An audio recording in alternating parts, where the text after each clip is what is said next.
Alors, très bien, donc on continue avec les modèles conceptuels des données. Donc, après avoir défini MERIS, qui est une méthode d'étude et de réalisation des systèmes informatiques au sein d'une entreprise, donc maintenant on va passer, on avait parlé des niveaux, d'accord?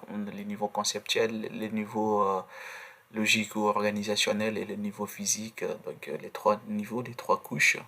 Donc le MCD, le modèle conceptuel des données, le modèle logique des données et les modèles physiques des données. Donc maintenant, on va voir les modèles conceptuels des données. On va définir un peu. Donc le modèle conceptuel des données MCD fait référence à tous les objets du système d'information et à des relations entre ces objets-là. D'accord? Donc, voilà les relations entre les objets. On est en train de visualiser sur ces images-là, sur cette image. Donc, les modèles se basent selon trois concepts principaux. D'accord? On a les entités, les relations et les propriétés. Très très important. Donc, si on veut par exemple faire une modélisation MCD, le modèle conceptuel des données, et on avait dit faire référence à tous les objets du système d'information et à des relations entre ces objets-là. Donc, ces modèles se basent selon trois concepts principaux. On a les entités, on a les relations et les propriétés. Donc, qu'est-ce que cela veut dire entité et qu'est-ce que cela veut dire relation et qu'est-ce que cela veut dire propriété. Donc, les entités, ce sont les noms. Par exemple, je vais vous donner un exemple. On va dire client. Client, c'est une entité. Produit, c'est une entité. Et maintenant, il faut faire une relation entre l'entité client et l'entité produit. Donc, avec une relation. Maintenant, dans une entité, on peut trouver maintenant les propriétés de cette entité-là. Par exemple, le nom du client, les prénoms du client, les codes client, tout ça, ce sont les propriétés de l'entité client. D'accord? Donc, exemple. Exemple ici, c'est l'entreprise. Donc, l'entreprise, c'est une entité. Donc, entité entreprise. On a l'employé, entité employé. Donc, on a les noms entreprise, le numéro entreprise, excusez-moi, les noms de l'entreprise, l'adresse de l'entreprise, le code postal de l'entreprise et la localité où se trouve cette entreprise-là. Entité employée, le nom employé, le numéro employé, le nom employé, le prénom de l'employé et le département où l'employé se trouve, où il habite, d'accord? Donc, une entité entreprise avec ses propriétés-là. Donc, tout ça, ce sont les champs de cette table-là, on va dire, c'est des propriétés de l'entité. Et également, les noms, les numéros, les noms, les prénoms, les départements sont les propriétés de l'entité employée. D'accord? Maintenant, la relation qui lie entre entité employée et entreprise, c'est ça qu'on appelle ça la relation. Voilà. Donc ici, on a parlé des entités, les relations et les propriétés. Donc, une relation d'employé. Donc, une entreprise emploie un employé. Et on verra pourquoi les verbes et l'infinitif, tout ça, on verra. Et ça, ce sont les cardinalités. Donc, on verra aussi, ce sont les cardinalités de cette, des entités-là. Donc, ici, au niveau de l'entreprise, on a un et N. Ici, c'est un et un. On verra pourquoi un et N et un et N. Donc, ça, c'est une cardinalité minimale et N, c'est une cardinalité maximale. Également, ici, c'est cardinalité minimale et ici, cardinalité maximale. D'accord? Tout ça, on verra ça. Et également, vous avez l'essence des lectures. Par exemple, les flèches, l'essence des lectures, c'est de rester ici employé et de lire à partir d'ici. Et si on veut lire pour l'employé, on reste ici, au niveau de l'entreprise, pour lire l'employé. D'accord? Donc, par exemple, si on veut lire cette, comment dirais-je, ces modèles-là, voilà. Si on veut lire ces modèles, on peut dire qu'une entreprise, d'accord, je reste là, une entreprise peut avoir plusieurs employés, un ou plusieurs employés. Par exemple, si je suis le propriétaire de mon entreprise, et c'est moi qui travaille au sein de mon entreprise, j'en fais partie des employés de mon entreprise. Donc, je peux être le seul. Donc, auto-entrepreneur, mon entreprise. Donc, du coup, c'est pourquoi on a mis un ici. Donc, une entreprise ne peut pas avoir zéro employé quand même, mais elle peut avoir un ou plusieurs employés. Donc, une entreprise peut avoir un ou plusieurs employés.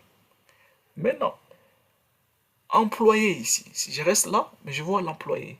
Chaque employé, chaque employé est relié, d'accord, à une entreprise unique. C'est pourquoi on dit un et un seul en fait. Chaque entreprise, ou bien chaque employé, excusez-moi, chaque employé est relié à une entreprise unique. Donc, ce qui signifie qu'un employé ne peut être lié qu'à une seule entreprise. On est clair. Donc, la notion d'entité. Une entité permet de modéliser un ensemble d'objets concrets ou abstraits de même nature. Donc, parfois, on peut modéliser un ensemble d'objets, hein, des objets concrets ou abstraits qu'on ne peut pas voir, d'accord? Donc, une entité est caractérisée par son nom et ses propriétés. Tout ça, j'ai déjà expliqué. Donc, c'est ça les noms de l'entité. Donc, ça peut être entreprise, ça peut être employé, ça peut être client, produit, vente, etc., etc., etc. C'est ça l'entité. Et une entité est caractérisée par un nom, c'est le nom de l'entité, et ses propriétés.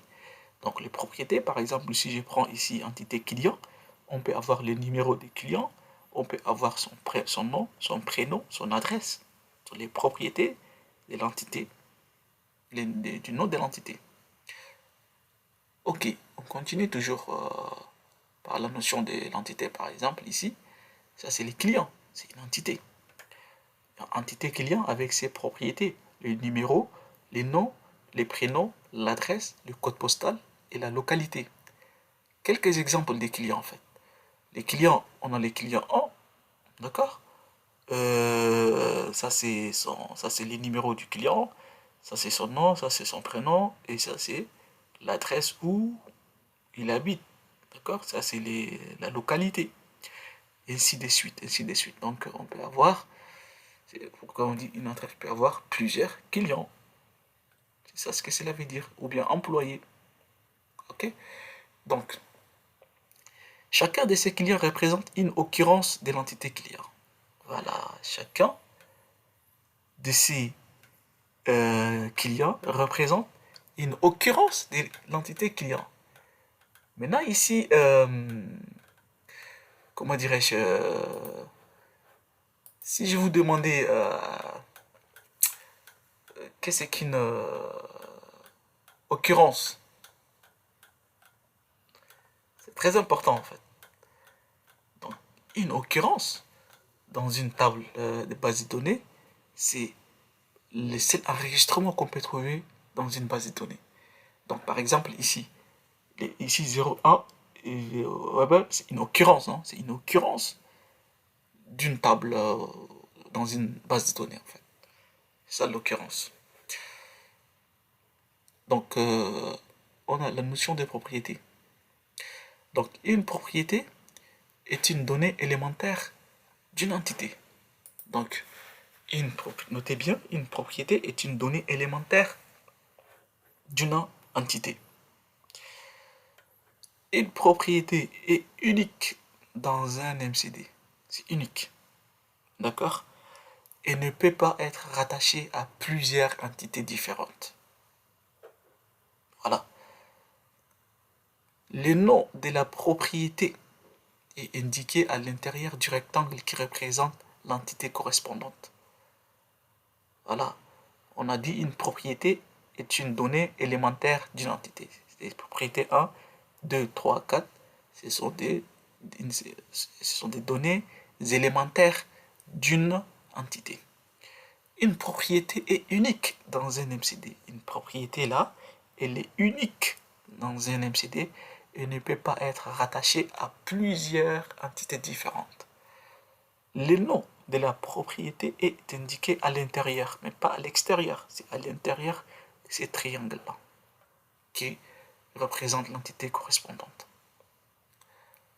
Donc, la notion de l'entité par l'exemple, on a pour une entité client, on a le nom du client, le numéro de téléphone du client. Pour pour une entité salariée, on a le nom du salarié, on a le numéro matricule et les salaires mensuels. Et maintenant, pour une entité contrat d'assurance, on a le nom, le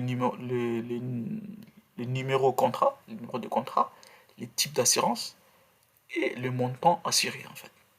Voilà. Donc, à l'intérieur des occurrences, les propriétés prennent des valeurs. L'entité client est définie par les propriétés suivantes. Voilà, numéro du client, les noms du client, les prénoms du client, l'adresse du client, les codes postaux du client et la localité. Donc, à l'intérieur de chaque occurrence, chaque propriété prend une valeur qui est dans la plupart des cas une valeur numérique, une valeur sous forme de test ou encore une date. Voilà, donc ça peut être à l'intérieur de chaque occurrence, hein, d'accord, où chaque propriété prend une valeur qui est dans la plupart des cas une valeur numérique. On peut insérer des valeurs numériques 003, 002, etc. Une valeur sous forme de texte, par exemple le nom c'est le texte, Joe c'est texte, d'accord, on a ici numérique et texte en même temps, ou encore une date, par exemple on peut créer une date, hein, d'accord.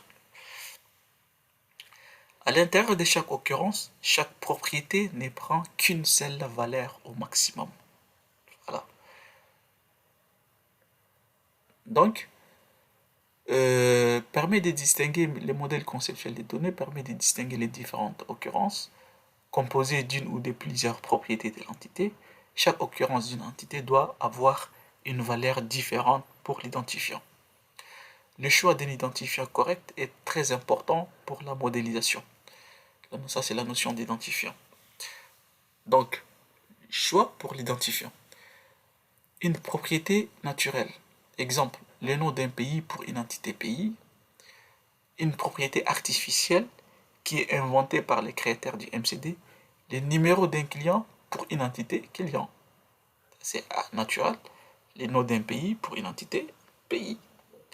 Mais si c'est artificiel, le numéro d'un client pour une entité client. Et si c'est composé, une propriété composée d'autres propriétés naturelles, les noms et la localité pour une entité entreprise. Donc, ici, on va voir la notion des relations. C'est très important la relation entre des entités. Donc, la notion des relations décrit un lien entre deux ou plusieurs entités. Bien sûr, si c'est des entités, on peut dire que c'est une relation binaire. Mais si c'est trois entités ou plus, ici on parle des relations ternaires. On verra tout ça. Allez, voilà en bas. Donc, chaque relation possède un nom, généralement un verbe à l'infinitif. C'est pourquoi je vous ai dit ici, il y a entreprise, il y a l'employé.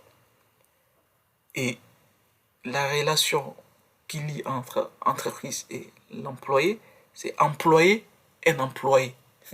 Le verbe est à l'infinitif. Donc, elle n'a pas d'identifiant propre. Elle est implicitement identifiée par les identifiants des entités auxquelles elle est liée. Nous distinguons deux types de relations. Les relations binaires qui sont liées à des entités et les relations ternaires qui sont liées à trois entités. D'accord? On verra ça sur des exemples. Avec des exemples. Donc, exemple d'une relation binaire. Auteur et livre. Ça, c'est une relation binaire. Donc, ça, je répète encore, donc la répétition, elle est pédagogique. Donc, je vous ai dit au tout début, donc, Ça, c'est des cardinalités. Cardinalité minimale, cardinalité maximale, cardinalité minimale, cardinalité maximale. Donc, ça, c'est l'essence de la lecture. Et on avait dit la relation entre des entités-là, il doit se mettre à l'infinitif. Donc, auteur, une relation écrire et livre. Donc, ici, auteur, si on reste là, on lit là, auteur, non, je reste là, je lis là, les livres peut être écrit par un, euh, c'est ça, n'est-ce pas? Donc, là, notaire peut avoir, peut écrire un ou plusieurs livres, hein, mais le livre est pour un seul auteur, d'accord? Donc, ça c'est exemple d'occurrence des entités d'une relation, ça c'est auteur, voilà, il peut écrire un ou plusieurs livres, d'accord? Auteur un. Donc, il peut écrire un livre, des livres.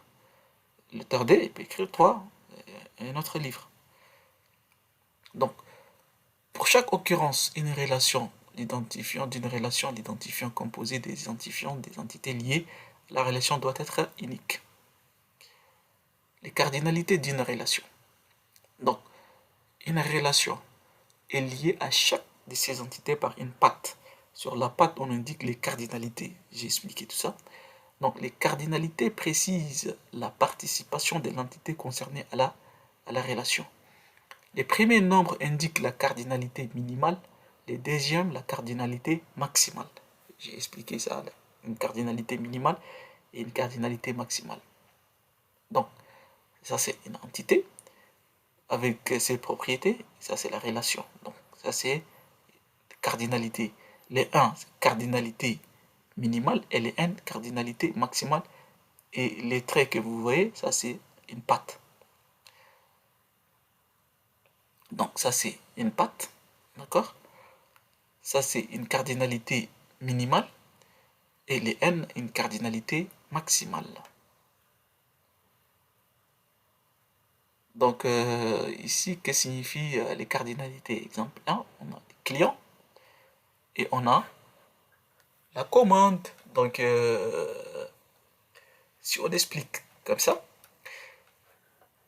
et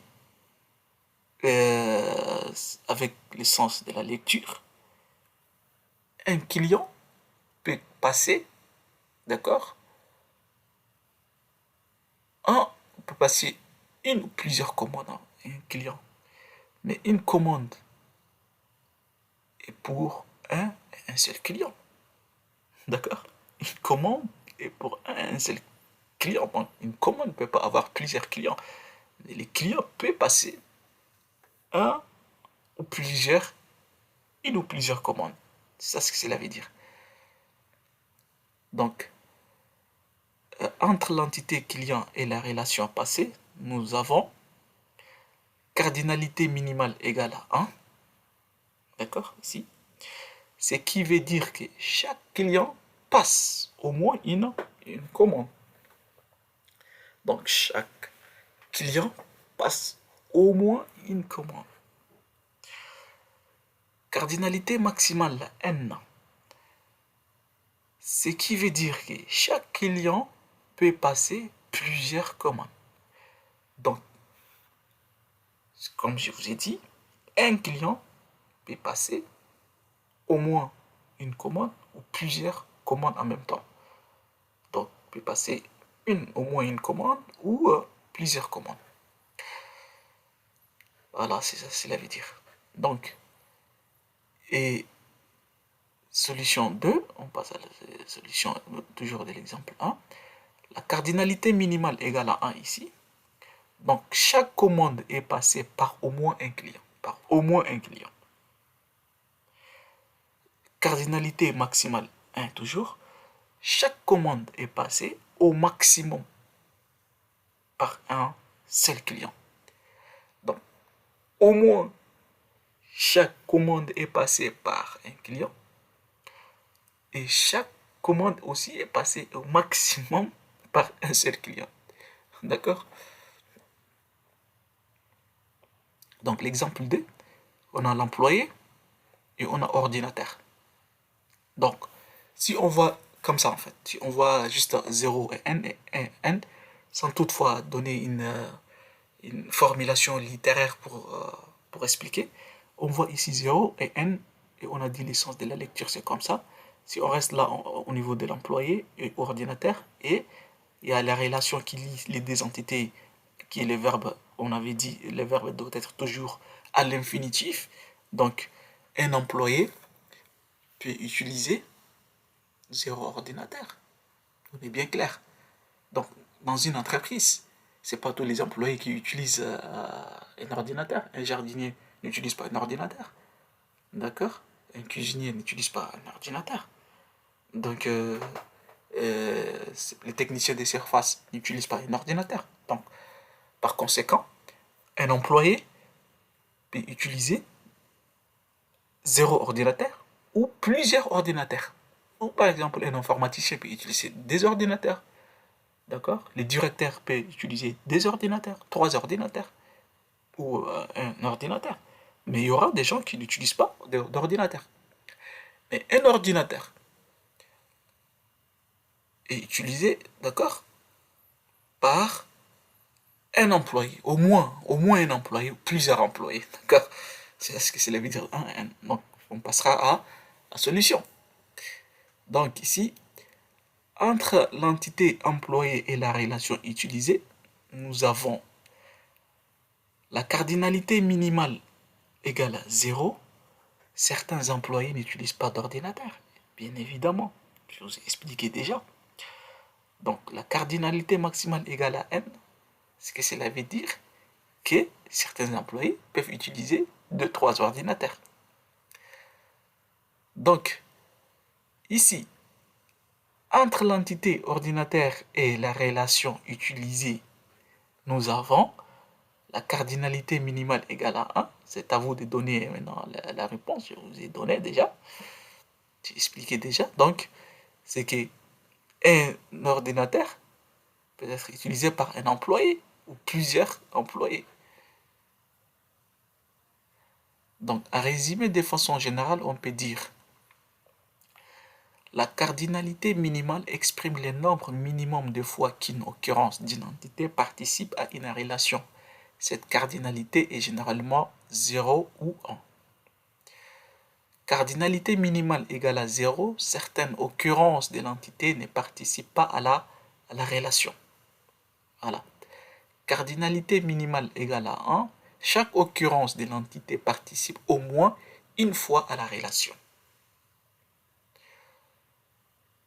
Donc, de façon générale, on peut dire également que la cardinalité maximale exprime le nombre maximum de fois qu'une occurrence d'une entité participe à une relation. Cette cardinalité vaut souvent 1 ou n, avec n indiquant une valeur supérieure à 1, mais pas connue a priori.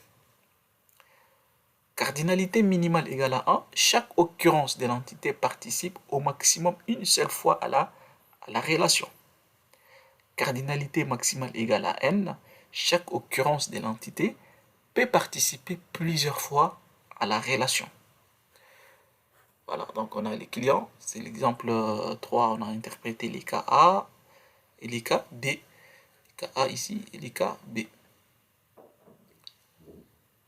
Donc, pour les deux cas suivants, on peut affirmer qu'une commande est toujours passée par au moins un client. Donc, une commande passée au moins par un client.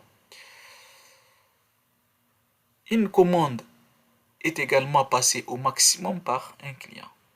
Donc, une commande est toujours passée par au moins un client et au maximum par un client aussi. Donc, une commande est donc toujours passée par un seul client. Voilà, ça c'est un client passe au moins une commande, un client passe au moins une commande et au maximum plusieurs commandes. Un client passe au moins une commande et au maximum plusieurs commandes. On reste au niveau de l'entité client pour lire commande et on reste au niveau des commandes pour lire les clients. Donc, cette modélisation ne tient pas compte des clients qui ne passent aucune commande. Un client est uniquement considéré comme tel s'il passe au moins une commande. Donc, ici, un client peut passer un client peut passer aucune commande. Ici. Si on reste là, au niveau des commandes, et on lit l'essence, par exemple, les clients. Donc, un client peut passer aucune commande et au maximum plusieurs commandes. D'accord? Donc, cette modélisation tient compte des clients qui ne passent aucune commande, bien évidemment. Donc, laquelle des démodélisations est correcte? Bon, client et carte membre ici. Il y a la relation qui lie les deux entités, c'est disposer. Donc, un client peut disposer une carte membre et carte membre est disposée pour le client. Donc, on va interpréter la dépendance d'une relation. Donc, on dit qu'une entité est indépendante par rapport à une relation lorsque sa cardinalité minimale vaut 0 et dépendante par rapport à une relation lorsque sa cardinalité minimale vaut 1. Donc, lorsque la cardinalité minimale vaut 0, d'accord, elle est indépendante. Une entité, elle est indépendante lorsque maintenant sa cardinalité minimale vaut 0. Mais elle est dépendante lorsque sa cardinalité minimale vaut 1. Voilà.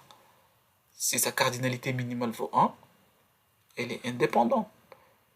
Mais si c'est 0, elle est dépendante. La dépendance d'une relation. Une relation ne peut pas être liée uniquement à des entités dépendantes ayant en plus une cardinalité maximale de 1. D'accord? La modélisation suivante, par exemple, n'est pas correcte. Voilà, client, disposer, carte membre ici. On verra ça. Donc, la dépendance d'une relation, la modélisation suivante, par exemple, n'est pas correcte. Disposer ici 1, 1, 1, 1, 1. C'est pas correct. Il y a des clients qui ne peuvent pas disposer de cartes membres. Pourquoi on a mis 1? Donc, c'est que cette modélisation n'est pas correcte. Donc, il faut faire très attention. Il y a des clients qui ne peuvent pas avoir des cartes membres. D'accord? Donc, dans ces cas, il faut réunir les propriétés des deux entités dans une seule. Donc, propriété d'une relation. Une relation peut généralement être dotée des propriétés. Donc, étudiant, possédé et diplôme. D'accord? Ici, on va voir, est-ce que c'est correct ou pas? Un étudiant, est-ce qu'il peut posséder... un étudiant peut posséder 0 diplôme ou plusieurs diplômes? Est-ce qu'un diplôme est pour 0 étudiant ou plusieurs? On verra. Donc, pourquoi est-ce que pourquoi est-ce qu'on ne peut pas associer la propriété année à une des entités? Année à une des entités. Alors ici, on peut maintenant, année même peut-être déjà une entité, hein? Attention. C'est pourquoi.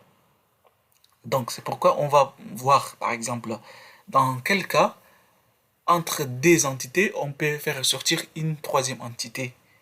D'accord? Parce qu'il faut qu'on respecte les règles des passages. On appelle ça les règles des passages. Par exemple, on a 0 à n. 0 à n, donc on a les cardinalités minimales nn, maximales, excusez-moi, nn. Donc, il y a une probabilité pour qu'on fasse ressortir une autre entité. On verra ça, les règles des passages. Donc, propriété d'une relation. Attention, cette propriété peut même devenir une partie de l'identifiant. Dans ces cas, elle doit être soulignée. Voilà, donc on a souligné. Donc, comme un professeur peut avoir la même classe pendant plusieurs années, un identifiant composé des numéros matricules et code classe, d'accord, n'est pas suffisant puisqu'il ne garantit pas l'unicité. On y ajoute l'année. Donc, attention, une relation à cardinalité n 1 n'est jamais porteuse des propriétés. Dans ces cas, les propriétés migrent dans l'entité portant cette cardinalité 1 et 1. D'accord? Une relation à cardinalité 1, 1 n'est jamais porteuse des propriétés. Voilà. Donc, dans ces cas, les propriétés migrent dans l'entité portant cette cardinalité 1, 1. Pourquoi cette modélisation n'est pas correcte? Voici la modélisation correcte. Chaque facture ne possède qu'une seule date d'émission, ce qui fait que la propriété date émission doit migrer dans l'entité facture. Date émission doit migrer vers l'entité facture. Voici la modélisation correcte. Donc, on a ici concerné. On va migrer maintenant date d'émission au niveau de la facture.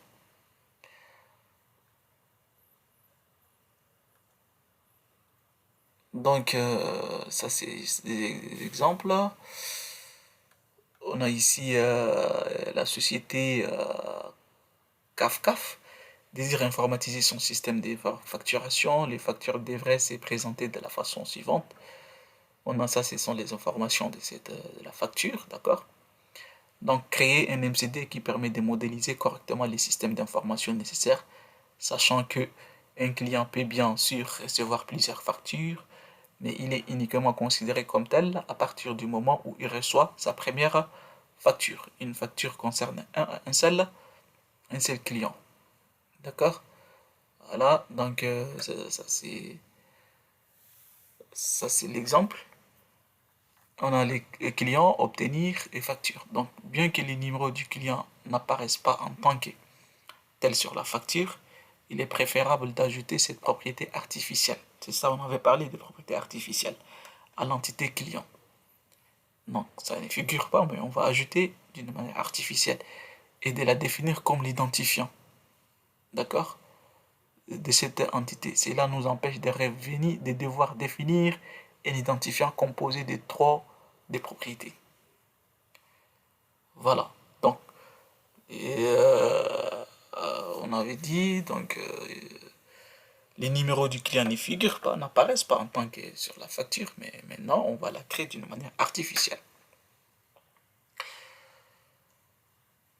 Partie D. Il s'agit d'étendre les MCD de la partie 1. Donc, les responsables de la facturation de la société désirent rendre les factures plus informatives. Comme un client peut acheter plusieurs articles différents en même temps, la facture devrait indiquer pour chaque article les numéros, un libellé, les prix unitaires, la quantité vendue et les prix total pour ce type d'article. Donc voilà, proposer un nouveau MCD qui reflète ces modifications en respectant que tous les articles disponibles sont stockés. Par exemple, le numéro égale 234, libellé marteau, prix unitaire égal à 470. Et ça, c'est la monnaie. Même si un article n'est pas encore considéré par une facture, il existe dans les systèmes d'information. Donc, voici l'aspect de la facturation. Donc, du coup, maintenant, on aura une relation ternaire ici. On a un client, facture, une relation obtenir, une facture, et article, c'est porter. Une facture peut porter, ou bien un article peut porter, une facture peut porter, article. Donc, on va voir. Ici, solution du MCD partie D. Donc, l'entité facture ne contient plus la propriété montant. Il existe une règle générale de conception qui dit aucune propriété qui peut être calculée à partir d'autres propriétés existantes devra être stockée dans les MCD. Donc, nous retrouvons ici le cas d'une relation qui a une propriété. En fait, la propriété quantité n'est pas spécifique à un article, mais à l'achat de cet article à l'aide d'une facture. Cette façon de modéliser la situation est la plus facile, mais il existe une alternative. On peut introduire l'entité abstraite ligne des factures. C'est ça, une entité abstraite. Elle n'est pas, c'est pas, ça n'existe pas dans ce qu'on avait lu en fait comme exemple. Mais ici, on va la créer en fait, qui représente une ligne de détail d'une facture, par exemple celle pour le marteau. Donc ici, tout ça, on va voir, c'est à cause des cardinalités là. On verra tout ça. Donc, entre facture et article, on a créé une ligne abstraite qui est ligne de facture. Maintenant, on va leur affecter les numéros et la quantité. Le numéro des lignes de facture et sa quantité. Donc, la notion des relations. Dans une école, partie ça c'est un exemple, hein, gestion d'une école. Dans une école, on veut informatiser les systèmes d'information qui gèrent les classes, élaborer un MCD, sachant que un élève est caractérisé par son numéro, matricule, son nom et prénom, ainsi que sa date de naissance. Une classe est caractérisée par les noms de la classe, par exemple 13CGD, et par une indication du cycle valeur possible, inférieur, moyen, supérieur. Il faudra prévoir de connaître la fréquentation des classes des élèves sur plusieurs années consécutives. Un élève enregistré dans les systèmes fréquente au moins une classe au cours des années. Voilà, ça c'est, on a modélisé ça.